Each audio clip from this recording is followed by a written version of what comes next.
Oh, hi, didn't see you there. Enjoying this wonderful pizza from Slice on Broadway, the people in Pittsburgh that provide good pizza to podcasters. Live long and prosper this week on Boss Battle. Welcome everybody to Boss Battle number 133, a show in which we're going to begin get together about video games. I'm your host, Bobby F. J-Town, but before we get to the infotainment and general frivolity of this podcast, let's see what everybody achieved this week. Chachi, how about you? What'd you achieve? So I've come to the conclusion that Minecraft is going to be the go-to game for when I really don't want to think about what I'm doing. Basically the background game of the thing. Yeah. Background game.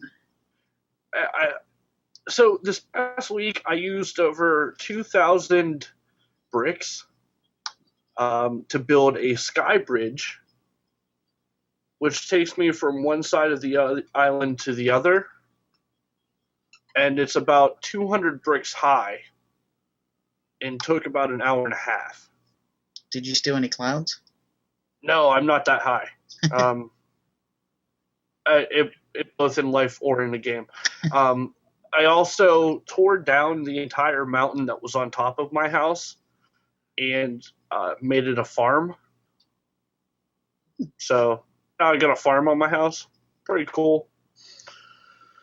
And I built a basement in my basement. So a sub-basement. Yeah. Other than that, that's all I really had time to do this week in video games. It's just been crazy. But yeah, that's what I accomplished. Cool. Sorg, how about you? What'd you achieve? It's been all about a little bit of Wolverine Origins. I think I'm like over halfway through that game. It's kind of fun, but it keeps jumping back and forth. Like I haven't been in a game with so many flashbacks, because it flashes back to the Africa stuff from the beginning of the movie to like breaking out of the Weapon X facility. I just can't wait to get out of Africa. That's the title line in Out of Africa. Rewarding it. You know, I've gone no new characters or bosses for a while here. We're just gonna fight Wendigos all the time, and these guys with blades. Okay, but yeah, and also you start seeing that the characters in both tenses are like the same characters with different skins. Like even the big character that you have to fight. So interesting. Oh yeah, Mortals and Supercard. Because what else would I do? We're not allowed to talk about Supercard anymore. Apparently. Let's move on. I played a little bit of Diablo 3 this weekend. I finally beat the Skeleton King, which is near the beginning of the game. I'm not that far in it yet. And I played Rayman Legends a lot of. I'm really enjoying that game. That was the free game for Xbox Live on Xbox One. And I played some pinball online. No! What? This just in. There was a Crossy Road update. Oh. In which they added. Oh man, one. I also played Crossy Road. Two. They added 3 more characters. Nice. More for you to get. Oh, and I played the buggy racing game on the Fire TV. Like the go-kart game.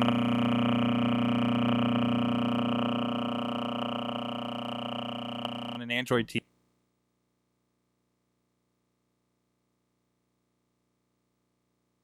Thick.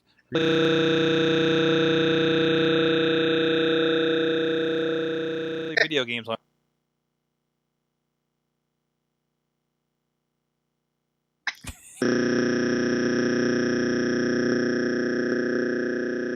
Skins for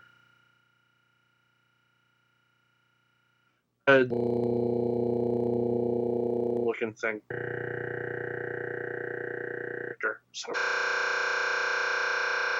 I see that game. But I read a story online that made actually $10 million. It doesn't surprise me. Yeah, and they did it without all of the trappings of free to play games, which is a good thing. Right. They don't force you to buy anything. So, like, the option is there, but it's not, like, in your face. It's just there. So, it's not... I think that's why it's lasted on my phone so long. Mm-hmm. Because it's just there. I'm still playing it. Right. It's holding my attention. I kind of have the same thing with the WWE games that I've been playing. Like Supercard just now has been starting to bother me with, hey, we have a sale this week on a card pack. Like I wouldn't have noticed otherwise, right? Mm-hmm. And Immortals like kind of has that in there a little bit. You know, I mean, you have coins for a bit, and you're just kind of like, man, I wish I had more coins. And, like it takes an extra kind of step to kind of even see something with an actual dollar sign. And I think that's why I've stuck with both of those as well. I'm actually thinking about getting rid of the Mortals on my device. No. Why? Are you tempted to spend money? I haven't played it, and it's taking up 2.5 gigabytes. Okay, yeah, it gets pretty big. It does get pretty big. Yeah, that's why Family Guy was deleted. Plus, it was Family Guy. So, all right, want to move on to some stories here, guys? Yep. All right, our first little brief story we have. Somebody made classic arcade machines in Lego form. They made Space Harrier, Outrun, Thunderblade, and a whole bunch of Sega arcade games. It was made by Spacey Smoke and some Lego Ideas, so it might actually become a Lego set. And they actually made little characters that have like Sega embodied on them, and Yu Suzuki. Also, I don't know who Yu Suzuki is. Do you guys know who that is? I don't. That sounds familiar, actually. I wonder if he's like a character in a game. I don't know. Somebody's probably yelling at their the podcast right now. Oh, Yeah. I'm sure. But I thought that was kind of a cool thing that there's an idea that they could be making little mini Legos and arcade. That would be perfect to go with my my Lego figures. Mhm. It just depends on how they do them. Like if it's, they should just make mini ones that you build in like the blind packs. Mm-hmm. Because I would buy those. I think they started to do that kind of with the Simpsons and like different ones that all the Lego movie figures they had come out with, like hidden ones and stuff like that. So Yeah, but there's two ways around that. Mhm. You can do Amazon, in which you just buy the figures. you want, or eBay. And in this case, eBay is actually cheaper. So, I mean, there's ways around that. Instead of spending like $30 on 5 of the same figure because you bought 10 packs and they're all the same. Thank you, blind boxes. I think I've only gotten the blind box figure I wanted one time, and that was Krang from Ninja Turtles. And it was like a 1 in a million shot. Yeah. All right. Let's see. Nerd, Lego, minifig. I'm not allowed to buy toys until Lent's over. That was your Lent? Yeah, I gave up for Lent. That's actually probably the best Lent for you, actually. Yeah, I gave up Pop Vinyl figures for Lent. Oh, wow. Yeah. First thing about admitting that you have admitting you have an addiction and trying to give it up for Lent, and then failing, and then submitting yourself to Toe at the Slimer. I could pull them from my walls and stuff. All right, our Spotlight Game of the Week this week. I guess during PAX they showed this game off. It's a top-down Shadow of the Colossus look-alike game. It doesn't really look like Shadow of the Colossus, but it kind of plays like it. Mm-hmm. It's called Jotun. It's your job. You are a Norse girl with an axe, whose job is to take down other Norse gods. Okay, there's 5 gigantic bosses in the game, and it features a hub world where you can walk around and just look for bosses, kind of like Shadow of Colossus. They didn't really say if there were going to be other enemies in the game, but the cool thing about this game is it's really beautiful. It's like a cel-shaded, cartoonish look to it, and the terrain went in mid-boss battle, it shifts. Like if you're fighting a boss, you get halfway through, the terrain will change and like the ice will become more slippery and just a lot harder. So I think that was kind of cool. But they actually had to turn down the demo's difficulty setting for the PAX demo. Oh wow! But the game will be out on PC in September, and it's expected to come to consoles in 2016. So that's kind of cool. Also announced at PAX, 2 new characters for Overwatch, which I am really anticipating this game, even though I don't have a good enough PC to run it. I love the style of this game. Like, I know, certainly, it like looks so this much is fun. not what you expect from Blizzard. Like, it's kind of got that Capcom style to it, but it's gonna be a first-person shooter, right? It's a first. They said it's a first-person shooter mixed with a MOBA. Okay. But I was listening to Malik Forte on Nerdist Network talk about it, and he said it's kind of like a MOBA meets Team Fortress meets first-person shooter. So it's kind of like a mix of everything. But he said he's never seen a game reward you for teamwork like this game. Nice. But they announced 2 new characters at PAX. McCree, who's a gunslinger, he actually looks like John Marsden from Red Dead Redemption a little bit. But he even his special move is called the Dead Shot, which slows time down and allows you to aim for headshots. Which, if you're a fan of Red Dead Redemption, that's also John Marsden's special ability in that game. He also has a belt buckle that says BAMF on it, or BAMF. Nice. Not gonna say what that stands for. It's PC show or PG show. Well, actually, it's not a PG show because we're gonna be talking about something else later in the show. That's not very PG. But also announced was Zarya, who is a Russian lady who happens to be one of the world's strongest women. She has a particle cannon and a few other awesome moves as well. Zarya was added to the game when people suggested that the female character models in Overwatch were all too svelte looking and they all looked similar.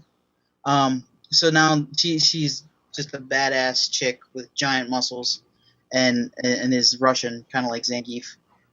But Overwatch is being developed by Blizzard for PC and hopefully consoles as well. But they haven't announced anything at PAX. Maybe at BlizzCon or EA, maybe we'll get some more news as far as that goes. But I'm holding out hope that they announce something for consoles. Oh, man. This just in. The Turkish ministry has begun a probe to investigate whether or not Minecraft should be banned for being too violent. Oh, no. Somebody had that in the Awesome Cast notes I didn't get to. What? 2 Turkish websites reported that the country's Family and Social Policies Ministry is now calling for Minecraft to be banned in the region. The ministry's report has been sent to the Legal Affairs Department along with instructions for the legal process for the ban to begin, which means they take it to court. Wow. Creeper's creeping them out, I guess. Creeper's gonna creep.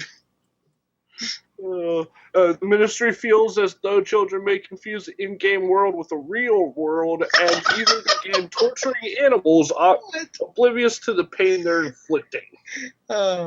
Are the animals square in that country? Yes, apparently. What is wrong with Turkey? Wow. I came across that and had to share because it made me laugh on the outside, and I needed to laugh on the outside. All right. On a more serious note, Star Trek Online has added a new memorial to Leonard Nimoy and others members of the Star Trek universe who have passed away. The in-game statue features Spock giving the Vulcan salute with "Live Long and Prosper" inscribed at the base of the virtual monument. In other parts of the game, plaques with inscriptions bearing the names of Leonard Nimoy, James Doohan, DeForest Kelley, and Star Trek creator Gene Roddenberry and his wife, Majel Barrett, who played the recurring role of nurse and Dr. Christine Chapel, among others. Also, the world of New Romulus in Star Trek Online will feature a different version of the same statue, along with the inscription, "The needs of the many outweigh the needs of the few," from Star Trek II, The Wrath of Khan. I think this is a very fitting tribute for Leonard Nimoy and all the actors who've been in Star Trek who have passed away. And it's a good sign of the gaming community that's, embracing this message that, Leonard Nimoy stood for, and that it's a good thing. What do you guys think? I think it's a really cool way, especially in these like kind of persistent worlds. I forgot there's a Star Trek Online actually, to be able to do that. But I mean, something like this is kind of like a Star Trek themed Second Life, right? And it's not like I want to say it's probably not like Warcraft. I guess Warcraft kind of has this persistence thing going on, but definitely something with the legacy like that. I think it's really cool for them to do. I'm okay with it. I'm not against a tribute to Leonard Nimoy. The thing that I'm shocked by is that it took them so long to add tributes for other members of the Star Wars or Star Trek galaxy that passed away. Well, I think Spock is the most visually, I think, That's representative. Yeah. So I mean, he's one of the first of the major ones, and I think while they're at it, they went ahead and did this as well. Maybe they had smaller ones in there for them, But I think this really like kind of says, oh wow, we've lost a few out of this. So I don't know. That's my take. All right, guys. Your take is wrong. Okay, let's not get personal. Wow. It's supposed to be live long and prosper and be nice to each other. Yeah, man. All right. Guys, we're going to talk about a dance game. What? Star Wars is better. I'm sorry, we're going to talk about a dance game. Oh, we're gonna move on from that. Dance Central actually did something awesome. I saw this and thought of you this week. Harmonix announced that this week 2 new dancers have been added to Dance Central Spotlight. Nisha the Lawbringer and Claptrap have been added as playable characters, and they're both free. And get this, they're unlocked by cheat codes. What? To unlock At first you lost me when you said, guys, we're going to talk about a dance game. But then you brought it back around. And now You're fine with it now, right? Yeah, I'm okay with it now. It's just before you said, hey, guys, we're going to talk about a dance game.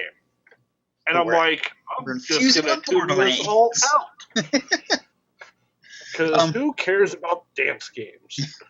To unlock the games, or the characters in the game, you need to press the X button 5 times on the character select screen, or to unlock Nisha, and Y 5 times to unlock Claptrap.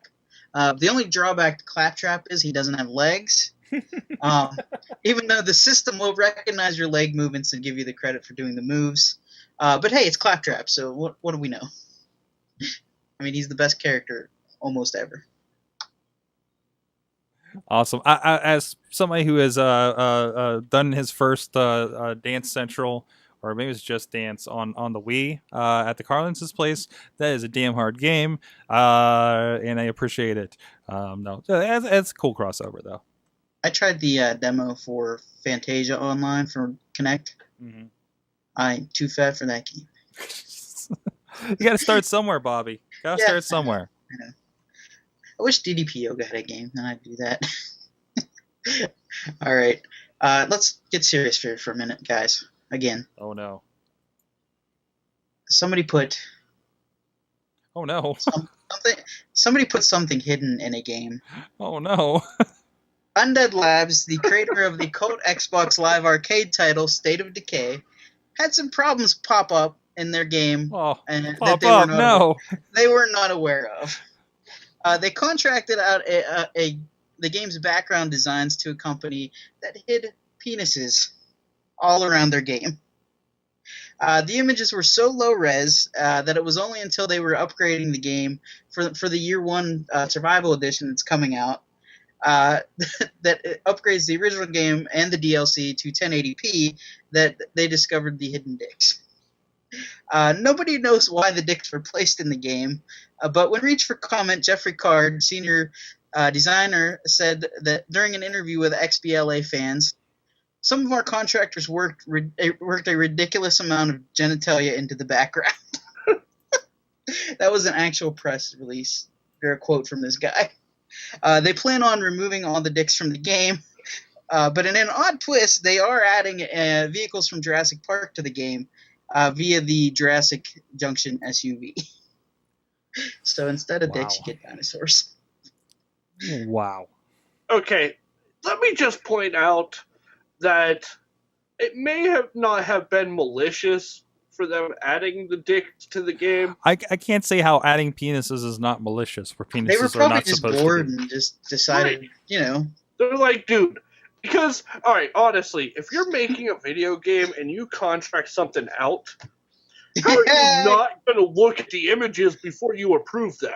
Contract innocent. With a fine-tooth comb.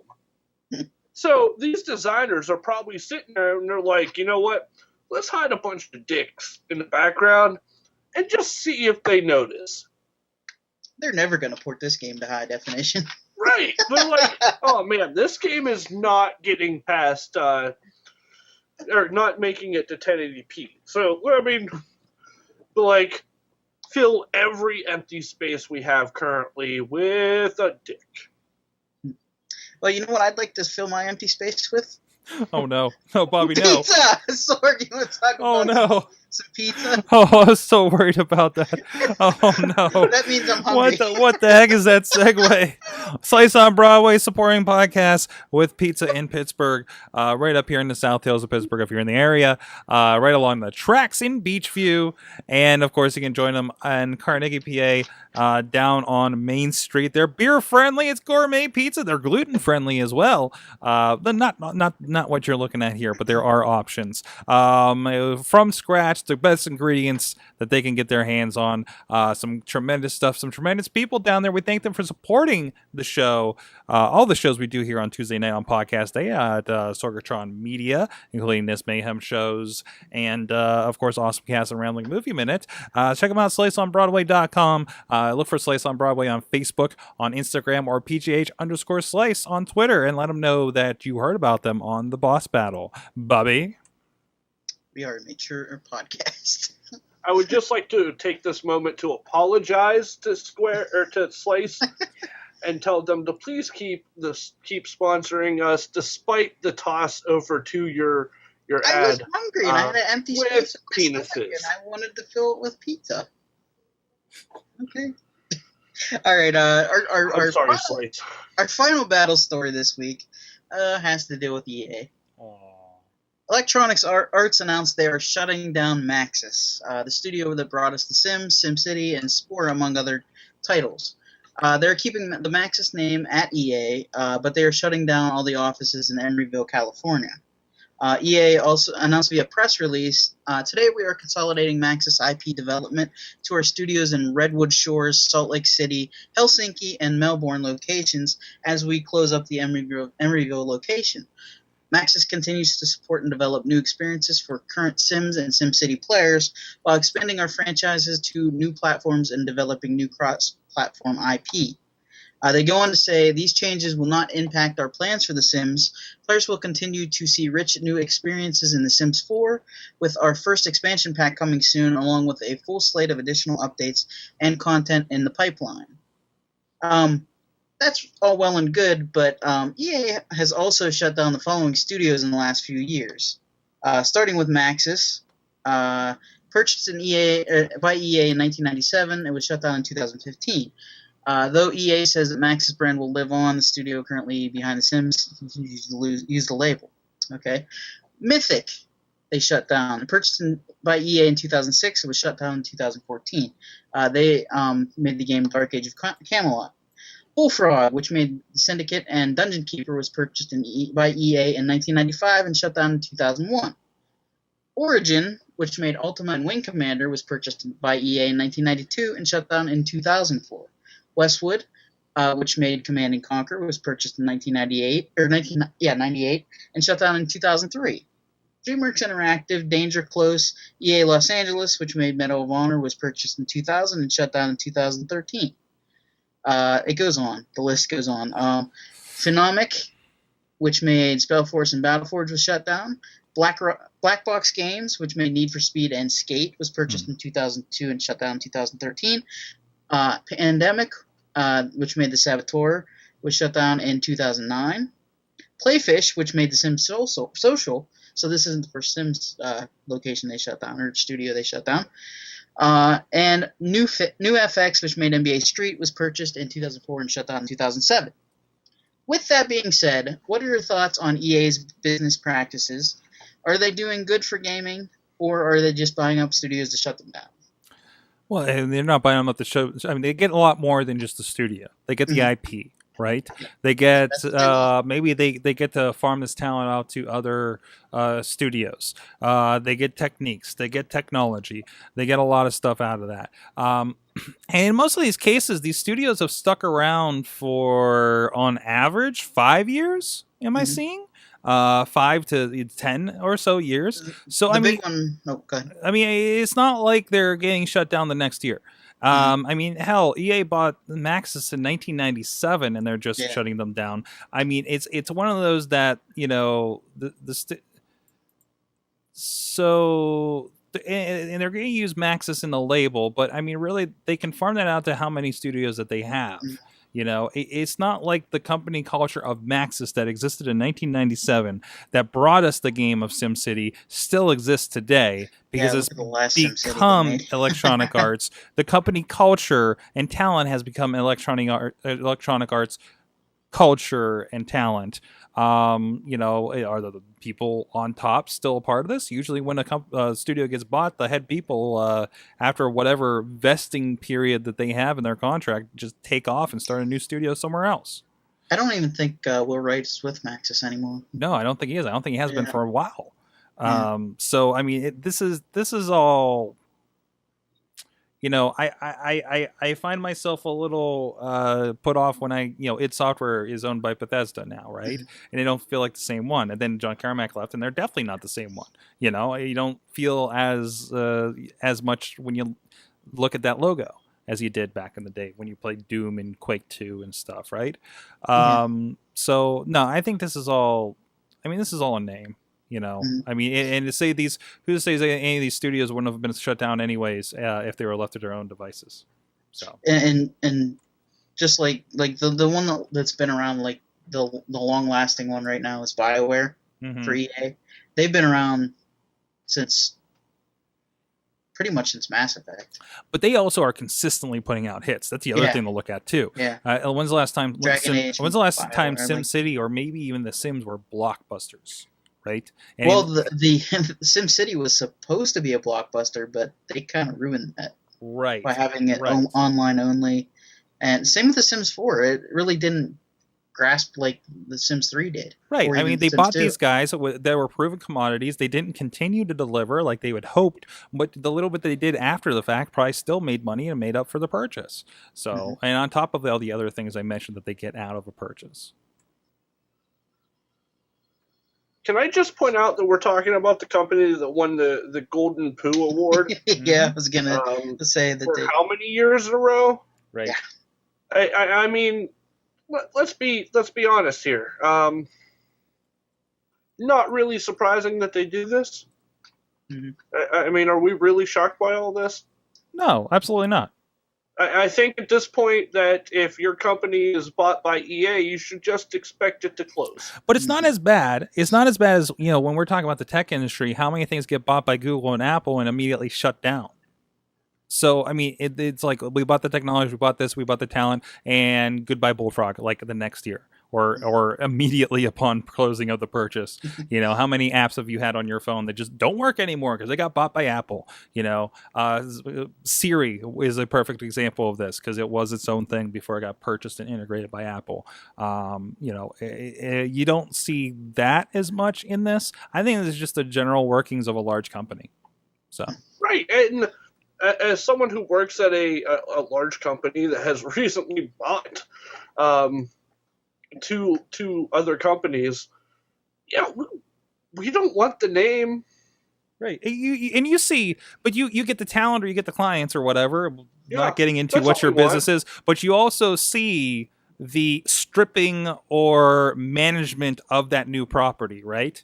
Right. I mean, it's a similar process of what's going on here. You know, you're acquiring an asset. You're not acquiring Maxis, right? You're acquiring specifically what Maxis could offer you, which is generally a franchise that's already making money. So, and if this was one good thing that happened today, with this announcement. It was me looking back at like the fun I had playing Maxis games when I was in like college, The Sims and SimCity, and just remembering all the good times Maxis gave us. Oh yeah. Pour one out for the Sim City. I had a lot of fun with this. Oh God, my keyboard! All right. On that bombshell, that's going to do it for us this week. Special thanks to Mike Allen at Mike Allen PR for handling the notes and tweets for us. You can follow us on Twitter at InsertCoinTV, and you can visit us on InsertCoinToBegin.com. There's new articles going up daily, and you can join us live each and every Tuesday night at 8 o'clock on live.sorgatronmedia.com. At Sorgatron, at Chachi Says, I'm at Bobby F. J. Town. Game over. Game over, yeah!